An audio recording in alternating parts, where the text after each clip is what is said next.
Thank you.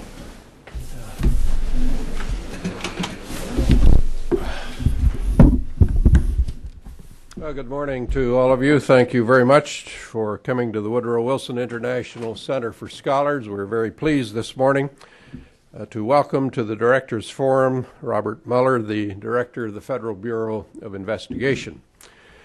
Director Mueller assumed leadership of the Bureau at a critical moment in its history. He was nominated by President Bush and became director on September 4th, 2001, just 1 week before the 9/11 attacks.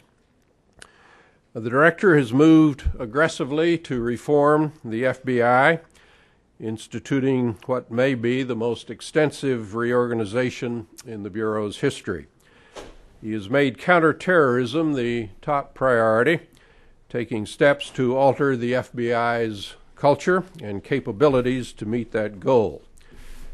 The FBI's considerable responsibilities affect the security of every American. It must maintain vigilance in preventing terrorism while implementing reforms. It must meet 21st century threats without compromising its traditional law enforcement responsibilities. It must embrace new techniques and new technologies while maintaining its standards of excellence.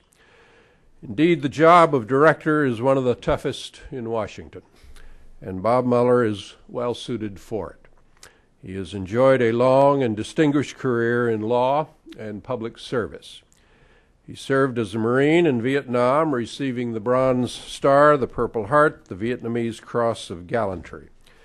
After graduating from Virginia Law School, he worked for 12 years in United States Attorney's offices in San Francisco and Boston.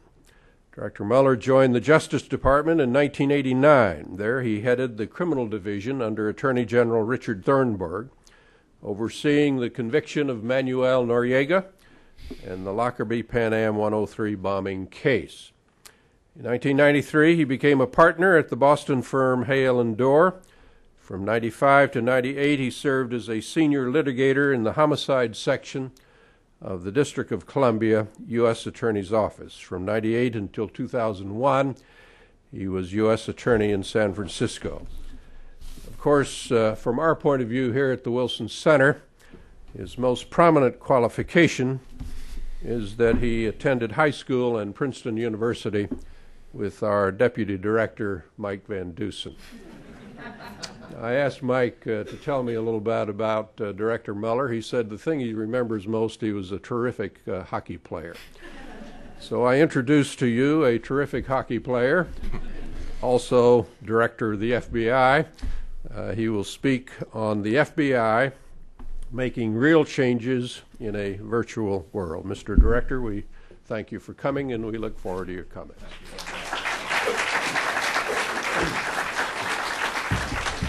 Thank you. Thank you for having me here today. It's good of you to come. There will be a question and answer session afterwards, but any questions you want answered on Michael Van Dusen, I'd be glad to spend a few special moments with you. I want to tell you that I do want to follow in the tradition of Woodrow Wilson, who was known for giving short speeches. It was one of his trademarks. You may well ask, well, what does he mean, or what do people mean by short speeches? And I'll quote from one of his cabinet members, who, upon remarking on his short speeches, asked how long it took the good President Wilson to prepare them. And the President responded, and it says, it depends. If I am to speak 10 minutes, I need a week of preparation. If 15 minutes, I need 3 days of preparation. If half an hour, 2 days.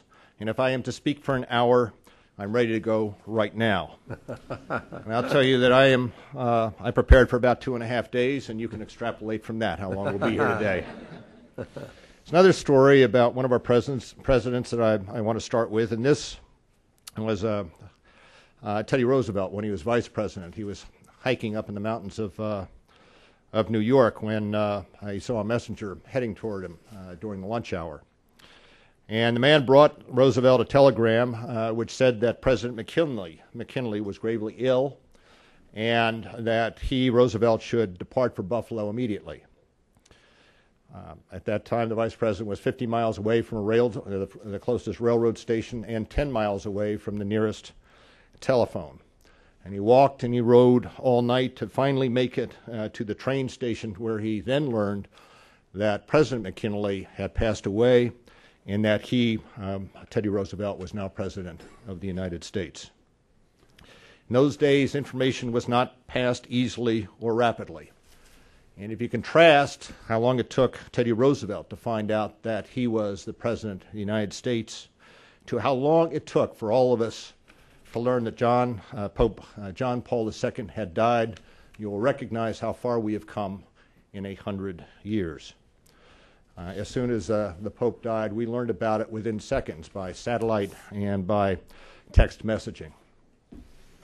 And so in the last 100 years, there have been, I would say, sweeping social and political, economic changes across the globe. Many of you, I know, are familiar with Tom Friedman's book, The Lexus and the Olive Tree, in which he talks about the changes, globalization, particularly the changes that relate to the economy. And many of you may now be reading The World is Flat, which is the next iteration of Tom Friedman's view of the world and globalization as it affects this world. What he does not address, and what most commentators do not address, is how that globalization has affected law enforcement.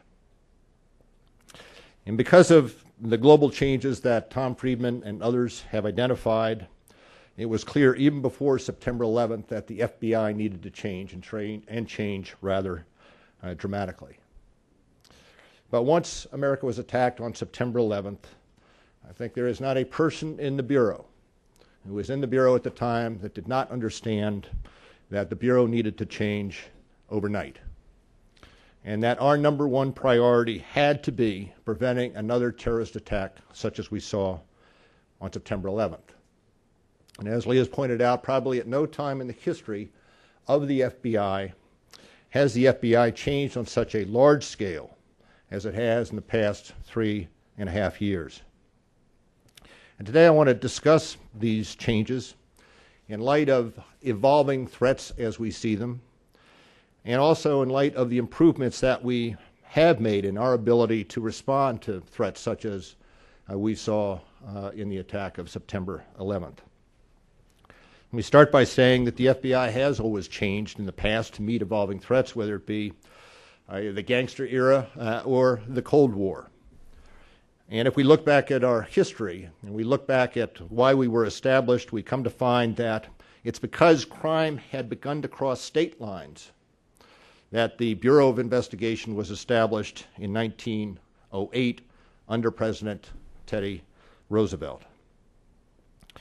And if we look now, almost 100 years later, criminal activity not only crosses the state lines, not only crosses the county lines, not only crosses the city lines, but the most important factor of our day is that crime, whether it be terrorists, trafficking in persons, trafficking in narcotics, passes across the international boundaries with the stroke of a computer key. We also find today, in today's world, crime is more diverse than it has ever been before. It includes not just terrorism, but violent gangs, the illegal weapons trade, trafficking in persons, cybercrime, a number of other new threats that we did not have 10, 15, 20 years ago.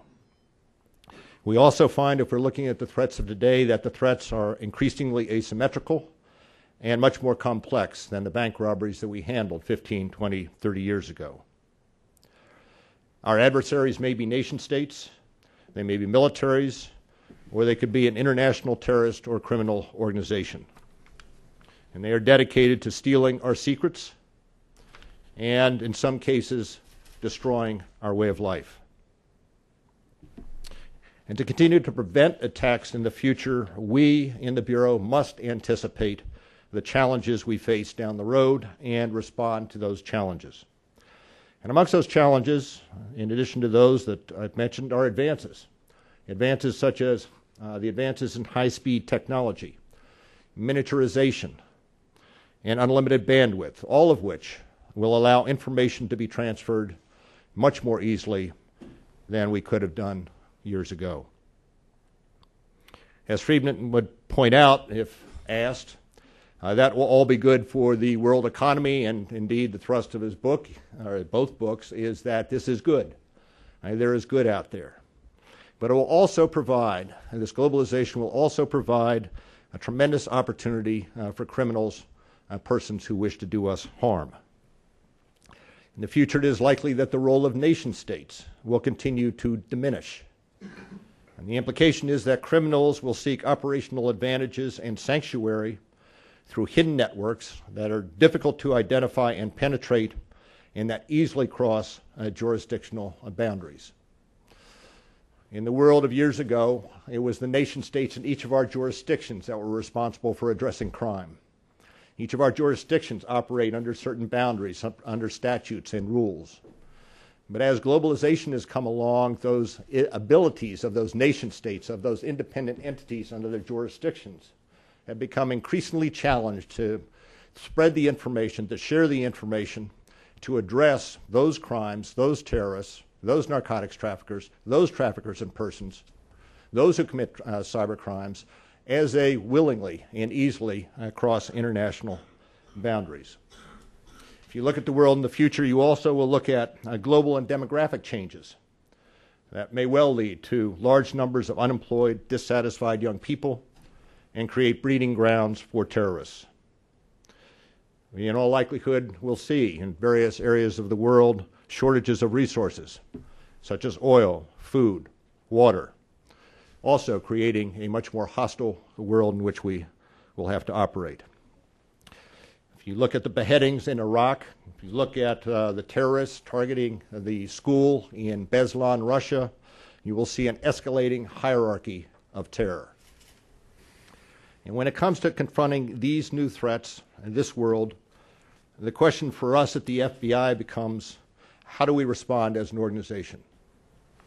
Not just how do we respond today or tomorrow or next week or next month, but how do we put ourselves in a position to be able to respond to the threats as they escalate in 2010, 2020, 2030, and on out. Our ability to preempt another 9/11 or an Oklahoma City bombing will depend on our ability to predict an attack. In order to face these challenges of the future, we have to build three critical capabilities. And the first is intelligence. The second is technology, and the third is partnerships. And I want to spend a moment on each of these. First, intelligence. Intelligence is simply information, but for our purposes, it means vital information about those who would do us harm. Throughout our history, we have always used intelligence in pursuing our cases. It is how we fought the Nazi spies during World War II, Soviet espionage during the Cold War, and La Cosa Nostra in the 70s and 80s. However, over the years prior to September 11th, walls, both real and perceived, prevented the sharing of intelligence and criminal information. And since September 11th, the single most important change in our ability to fight terrorism has been the Patriot Act. It has removed those legal walls between intelligence operations and criminal investigations and enabled us to work closely together with not only those in the law enforcement community, but also with those in the intelligence community. Today, law enforcement and intelligence agents are able to legally coordinate terrorism investigations. We work side by side with the CIA, and we can now analyze intelligence and integrate that intelligence into all of our investigative programs, whether it be counterterrorism, counterintelligence, criminal, or cyber. And it enables us as well to take a wider view across all of these programs, pulling pieces of information together to paint a much fuller picture of the threats against us. I'll give you an example of one case that was initiated as an intelligence case in San Diego. Actually, it was initiated in Minneapolis. And from Minneapolis, the case ended up being a criminal matter in San Diego. The case, as initiated, focused on a group of Pakistan-based individuals who were participating in arms trafficking as well as drug distribution. In the course of the undercover conversations, they came to discuss the exchange of a large quantity of heroin and hashish for 4 Stinger anti-aircraft missiles, which were to be used by al-Qaeda in Afghanistan. This operation was initiated based on intelligence and became a criminal case, resulted in the individuals being arrested and deported from Hong Kong to the United States to face charges in San Diego, charges relating to drug trafficking, but also charges relating to providing material support to terrorists. It's just one of the cases today where intelligence may initiate a case, but in order to end the case, there has to be some sort of arrest or other disposition. To improve our intelligence capabilities, we have established one comprehensive program under what we call the Directorate of Intelligence, with oversight and budget authority over all FBI intelligence activities. This directorate is able to leverage the core strengths of law enforcement, and 2 of those core strengths are, first of all, the attention we give to the pedigree of our sources, understanding the motivations, why this information is being provided to us, and the other is the fact-based analysis that you find in the law enforcement community. And so we take and leverage the core strengths of law enforcement while ensuring that the information we develop through all of our programs is shared by those others who collect intelligence, by those who analyze intelligence, and by those who, and for those who must act on the intelligence in order to protect our nation. We have created intelligence groups in each of our field offices, the 56 field offices nationwide. And in these field intelligence groups, we have analysts, agents, linguists, surveillance specialists, all working as teams or in teams, gathering, analyzing, and disseminating intelligence information. These field intelligence groups are at the center of our intelligence operations, and they increasingly are playing a major role in ensuring that we gather what we need to know and that we share it with our counterparts, whether the counterparts be in law enforcement, be in the intelligence community, or be our counterparts overseas. Let me add one note, and that is that we are currently looking at the recommendations that have come from the WMD Commission. As many of you know here, the Commission recently completed its report and offered a number of recommendations to the intelligence community, including the FBI. And the Commission's work makes a significant contribution to understanding the ways in which we, in the FBI and in the intelligence community, can improve our intelligence capabilities. And we are looking forward to continuing to build and reform our national security program in light of the Commission's recommendations. And in the same breath, I will also say that we are looking forward to working with John Negroponte, the new Director of National Intelligence, working together with him to ensure that the intelligence we collect within the United States not only meets established requirements, but also is provided to our intelligence agencies in working together effectively to thwart the threats against the United States. Let me turn to the second critical capability that we need in the Bureau, and that is technology. Technology helps us collect, analyze, and share intelligence. Or put it another way, it lets us know what we are supposed to know, lets us know what we have within the Bureau, lets us know what others have that may be useful to us. Agents and intelligence analysts will continue to need the new tools and capabilities that technology provides. We all recognize that terrorists and others, as soon as we change our technology, are one step behind us. We have to stay ahead of them. And in the future, our technology in the Bureau must be upgraded on a continuous basis so that we stay ahead of our enemies. And we fully understand in the Bureau that we need a fully operational, modern information technology infrastructure, one that enables effective information sharing, one that enables us to close the communication gaps with our law enforcement partners as well as our partners in the intelligence community. And our overriding goal in establishing our technology is to be able to provide the right information to the right people at the right time. And we have dramatically upgraded our technology since September 11th, particularly when it comes to replacing our computers, updating our networks, and developing databases. But at the same time, we have had disappointments, particularly in establishing a software package for the use of all of our agents. But we are continuing to adjust our strategy to incorporate the most modern technology into every aspect of our operations. We have consulted with a number of industry leaders in the high-tech field. And we currently have on the drawing board a project to upgrade our software across a number of programs. And we anticipate it will be done in 4 phases. Each phase will bring a new capability to the Bureau. It will take about 3.5 years to complete. We have also taken additional steps within the Bureau to assure that we have appropriate management of our information technology projects. The principal development there is to give our Chief Information Officer control over all of our information technology, not just the operations, but also the funding. And while we are upgrading our internal information technology capabilities, we are also looking at upgrading our external operational technologies, and these developments are initiatives are being developed day in, day out.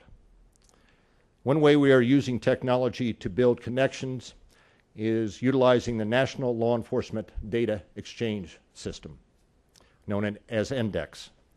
When complete, this will be a national information sharing service collecting and processing structured crime data, similar to an index card, from all major FBI databases. And for the first time, we in the Bureau will be able to provide one-stop shopping where combined data can be correlated, giving us access to information to detect and prevent terrorist attacks, link cases, and form broader investigative partnerships. As a complement to NDEX, we also are establishing regional data exchanges, which will enable the FBI to participate regionally with federal, state, tribal, and local law enforcement agencies around the country.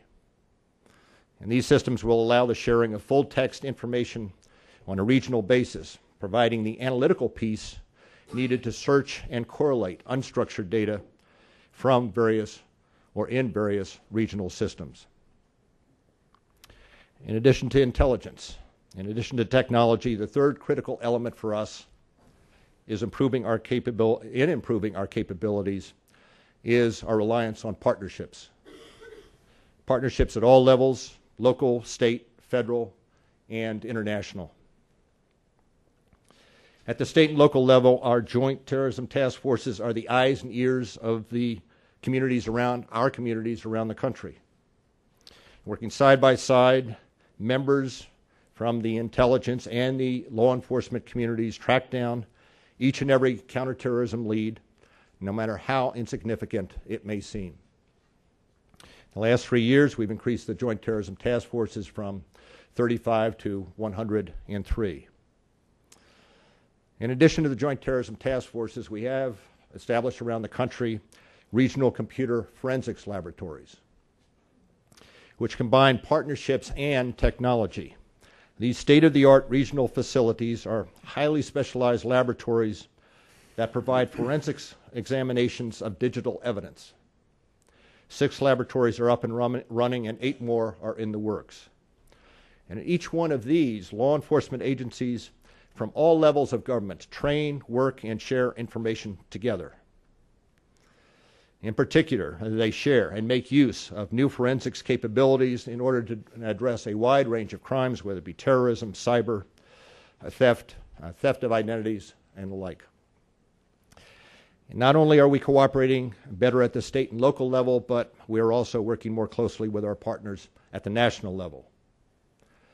To ensure that all of us have access to the information we need, we have created a number of fusion centers, one of which is the National Counterterrorism Center, formerly known as TTIC. The center, as most of you probably are aware, receives foreign intelligence information lawfully collected by its members, whether it be collected in the United States or overseas. And this also includes information from the FBI and other law enforcement entities in the United States, all put together and made available so that we can have a transnational assessment of the terrorist threat. Cooperation, in addition to being developed locally and nationally, has also improved dramatically globally. We have agents working around the world now, from Rome to Romania. We, as well as many other law enforcement and intelligence agencies, quite obviously, are in Iraq and Afghanistan. Today, for us, cases with an international nexus have become the rule rather than the exception. And President Wilson could have been talking about law enforcement today when he said, and I quote, "Friendship is the only cement that will ever hold the world together." It is that friendship, it is that development of relationships between various law enforcement agencies, not just in the United States, but across the globe, that will hold the world together in the face of the threats that all of us face. We now have 51 legal attaché offices around the world, and they have become increasingly important to our operations. What began primarily as a liaison office now assists our counterparts overseas on joint investigations, intelligence sharing, and the development of new methods to prevent attacks. I'll give you an example of one of these investigations that became a global investigation. It was the investigation into the Lackawanna terrorist cell outside of Buffalo, New York. As you may recall, a group of individuals operating out of Lackawanna were providing material support to terrorists both within the United States and overseas. And from the police officers who helped to identify and conduct surveillance on those cell members, to the information obtained from sources overseas, to the diplomatic and intelligence personnel who coordinated our efforts with foreign governments, and to the FBI agents and federal prosecutors who conducted the investigation leading to the arrests and the indictment, each of those parties played a significant role. In this era of globalization, working side by side is not just an option, it has become the only option. And by building our intelligence capabilities, by building our technology, and by working together, we in the Bureau believe we can and we will develop those capabilities that are needed to succeed against the threats of the future. Now, I've discussed and to some length the changes we have made in the Bureau and our focus for the years to come, but I want to finish with mentioning two of the strengths of the FBI that should always remain the same. And one is our values. These values have always, and today, and always will, I hope, include respect for the authority granted to us and strict adherence to the United States Constitution. And those values are reflected in our motto: fidelity, bravery, and integrity. And the other strength that I would spend a moment on is our commitment to protecting our civil rights. The men and women who serve in the FBI day in, day out are fully engaged in the fight against terrorism and crime. And they are working day and night to protect the American people. But each one of them does so, understanding that as we work to protect the American people, we must do so while upholding the civil liberties that we cherish and that we defend. In the last 3.5 years, even before that, under my predecessor, I believe we've made substantial progress in addressing the threats of the future and transforming the FBI as an institution to respond to those threats. But I'll tell you, we have still a lot of work to do. We have a ways to go. But I will tell you also that it is my firm belief that the Bureau, as it changes, as it grows, as it adapts, will be successful in countering these threats and protecting the American public. Every one of our agents, every one of our analysts, every one of our support personnel has as their motto protecting the United States, but doing so within the framework of the Constitution and within the framework of the statutes that protect our civil liberties. And with that, I'm very pleased to be here. Thank you for having me, and I'd be happy to answer any questions you might have. Thank you very much, Mr. Director. Bob, we'll open it up for questions. Those that have questions for the Director will begin. Rob Litwack. Those asking questions, please use the microphone. Thank you, Mr. Director. I'm Robert Litvack from the Woodrow Wilson Center. I was wondering if you could just expand a bit on a traditional tension in FBI policy. Since 9/11, the emphasis has shifted to prevention of attacks, and the traditional role of the FBI has been to assemble information to facilitate prosecution. And this theme came out in the case of the first World Trade Center bombing in '93, where the issue of information sharing came up to protect the possibility of a viable prosecution. The German government has requested some information in the prosecution of a defendant in the 9/11 attacks, and it's an issue you're grappling with in a traditional tension. But if you could just elaborate your thinking on how that tension can be managed. Well, I've seen two stages to that tension. Let me just put it that way. In the past, there's been the tension between the intelligence community and the law enforcement community, both within the FBI, but also between the FBI and the intelligence community. And as a result of the passage of the Patriot Act and the decisions of the FISA court, those walls, whether they be statutory or cultural, I believe have been broken down and absolutely should be broken down. You need the policymakers to have all the facts in front of them. If the facts have been derived out of a grand jury investigation into a terrorist attack in New York, those facts ought to be available to the decision maker, as well as whatever facts are developed by the CIA overseas. And so those tensions have been much reduced by the breaking down of those walls. There will continue to be, as we focus on preventing attacks and developing an intelligence capability within the Bureau, not that we haven't had it before, but expanding upon that, there will always be circumstances where one has to make a decision as to whether or not, with the information you have and the sources and methods from which that information is derived, you wish to or can take that information into a court of law. And that tension is there, and that tension will remain there. One of the problems we face is that we have a judicial system in the United States. We have a criminal justice system in the United States. It's different from that in Germany and France or Saudi Arabia. And for us to be effective in working with our counterparts overseas, we need to be understanding of the different systems and do our best to try to work out accommodations between our systems. That has been a tension in the past. We often have not gotten the extraditions we want in drug cases and the like from certain countries, terrorist cases. But that's a tension that is there that will remain there. Okay, Flip.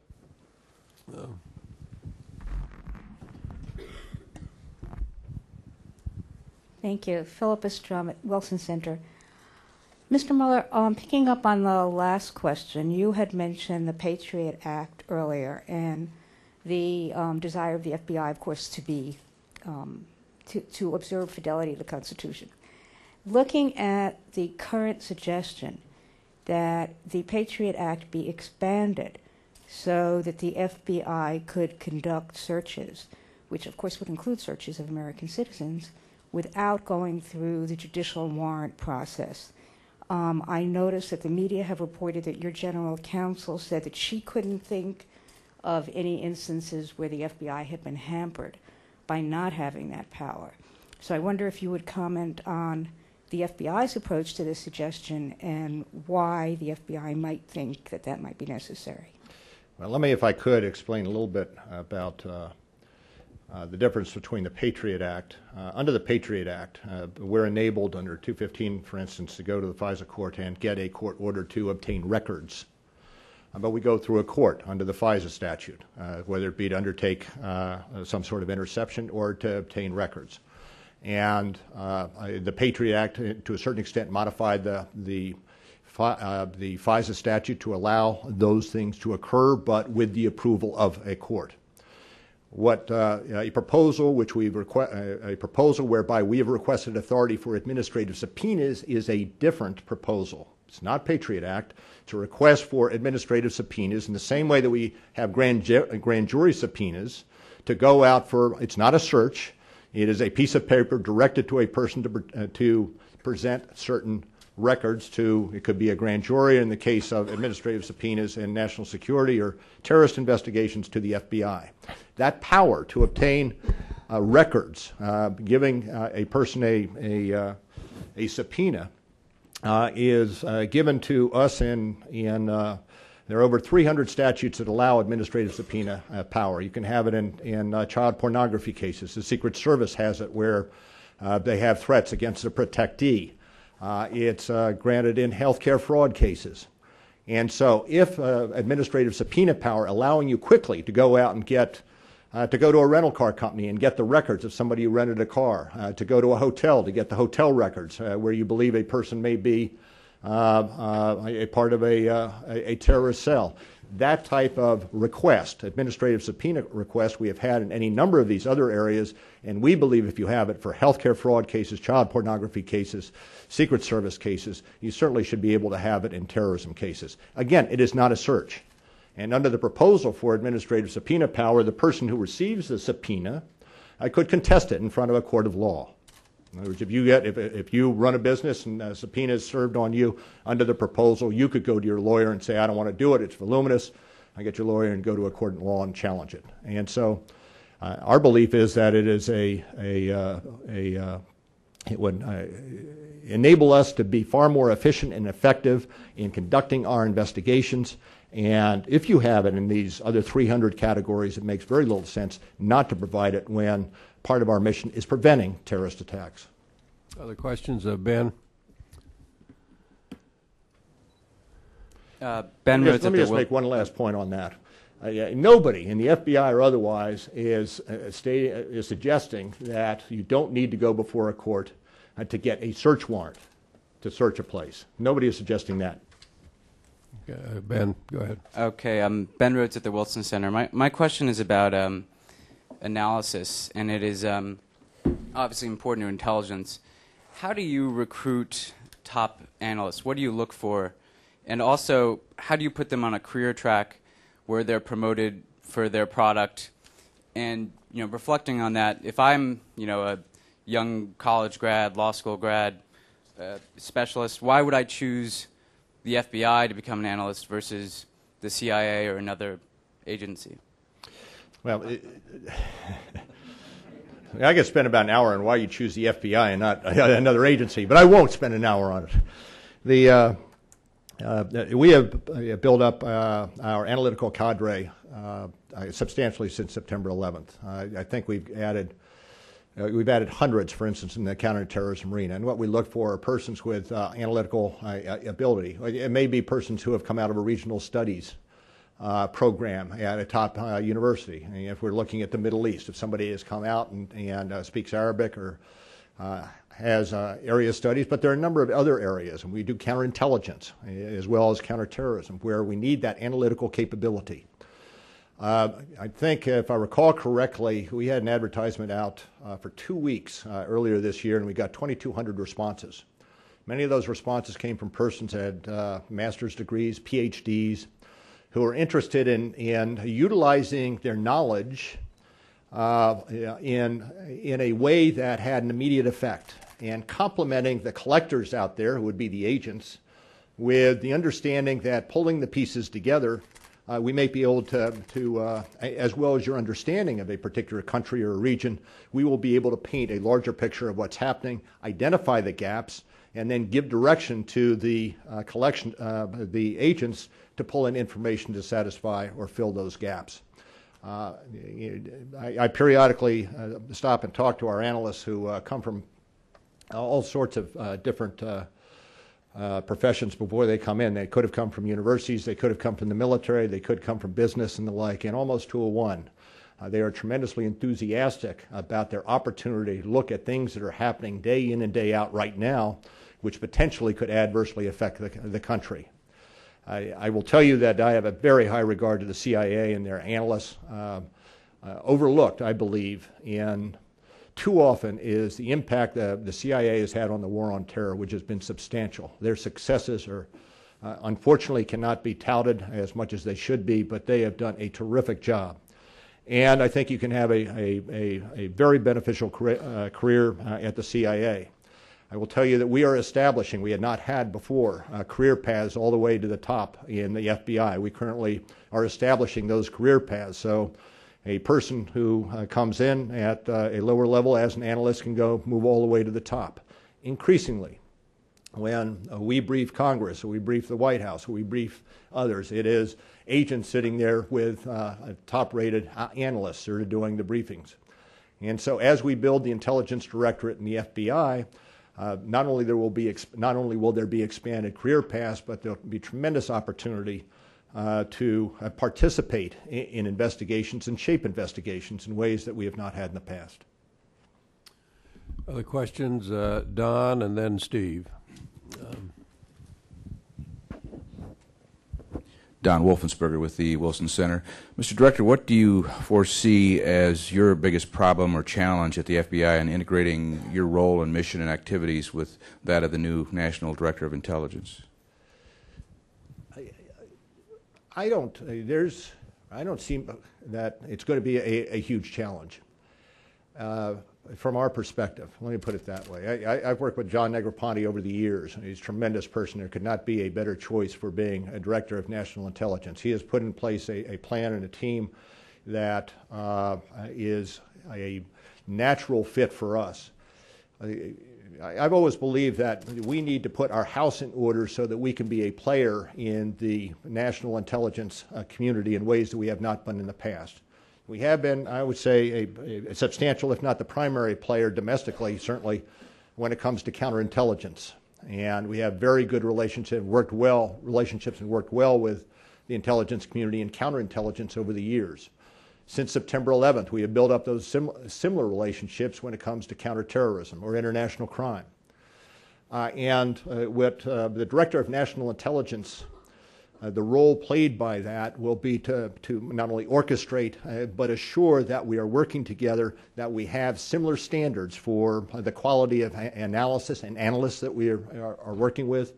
And I look forward to that. I look forward to being part of that national intelligence team that is represented by John Negroponte. It is, in my mind, not that difficult to be able to provide information to the Director of National Intelligence, have his people participate with us in briefings and the like, and keep him up to speed as to what we're developing within the domestic United States that relates to international terrorism or international or national intelligence that bears on, say, our foreign policy. So when I've been asked to testify prior to the passage of the statute, I've been supportive of it and look forward to dealing with the DNI, working closely with them. Okay, Steve, I think after Steve, I have two more questions, so these three questions will conclude it. Steve, go ahead. Mr. Director, I'm Steve Lagerfeld, editor of the Wilson Quarterly here. You've talked a great deal about the future and future threats, and of course the 9/11 Commission and others have emphasized the need for new ways of thinking about the future and future threats and thinking outside the box. There have been a few interesting efforts in the government in various ways, and people have gotten into trouble for some of those. I'm thinking of Admiral Poindexter. What specific kinds of things is the FBI doing to anticipate the unanticipated? Well, number one is thinking about it. I drive our management to think about where we need the Bureau to be in 2020, 2030. We have had persons come in from the outside, persons in various companies that reflect upon this and are well paid for it, I might add, but consultants who do this for a living. But in order to pull in a vision of the world that is different than the vision of the world we have it today. Yeah, books like, I think it's tremendously instructive for me to see what Tom Friedman is thinking in his travels around the world and what he pulls out in terms of globalization of the economy, offshore networking, the number of things that he has put in. And for us, it's thinking about the future. And then it's identifying those areas which are going to be the most problematic for us. One is, without a question of doubt, weapons of mass destruction. And the focus of the WMD Commission is absolutely accurate. There were 19 persons who participated in the terrorist attack of September 11th. We thereafter had an anthrax attack, and that's not to say that there won't be more in the future. And the great concern, I think, of all of us is the ability of a single individual or two or three individuals to have access to weapons of mass destruction. The world of the future is going to be one in which technology changes dramatically. We are going to have in place a capability, computer specialists, forensic specialists, to address the burgeoning ways in which persons can use the internet, the computer, to adversely affect our way of life or our lives. The understanding that we play a unique role in the sense that we are a domestic agency, law enforcement, I would say intelligence, but also have 51 legal attaché offices across the world. As the world becomes much more globalized, international, our relationships with our counterparts, our training of our counterparts overseas becomes tremendously important in order for us to be successful in both preventing attacks but also investigating crimes after they've occurred. And so in all of these areas, we look to shape the Bureau to be a Bureau of the future. Now, and I tend to think that we'll have 1 foot internationally, but we'll have 1 foot also locally in our state and local communities. And we will be the bridge between the two. And it's a role that I think is unique to us, but a role that I think inevitably we have to play. Okay, 2 other questions. Jim Morris, I think, had a question. Jim, and then Hala will conclude with Hala. Jim Morris at the Wilson Quarterly. You just said that you have 51 legal attaché offices around the world. Do your partner organizations in other countries have offices and representatives in this country? They do. Some that are located with the embassies here in Washington, and we maintain a liaison with them. But by far, we have the most extensive network around the world. In part, our success at this is because we have a national academy. We have down at Quantico, in which we train every quarter 250 state, local, but also international, or I would say persons from police departments overseas at this National Academy. I just came back a week or so ago from Budapest, Hungary, where we have an international law enforcement academy where we train police officers from 23 countries.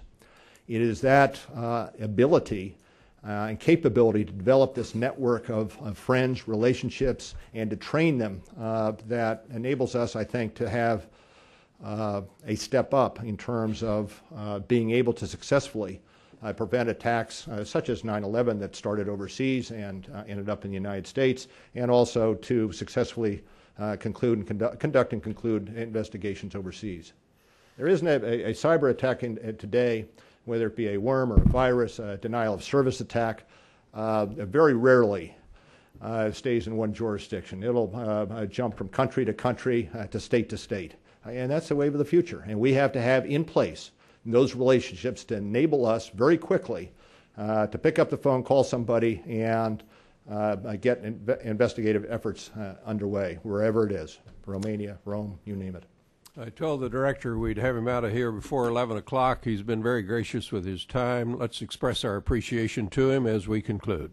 Thank you. Thank you very much. I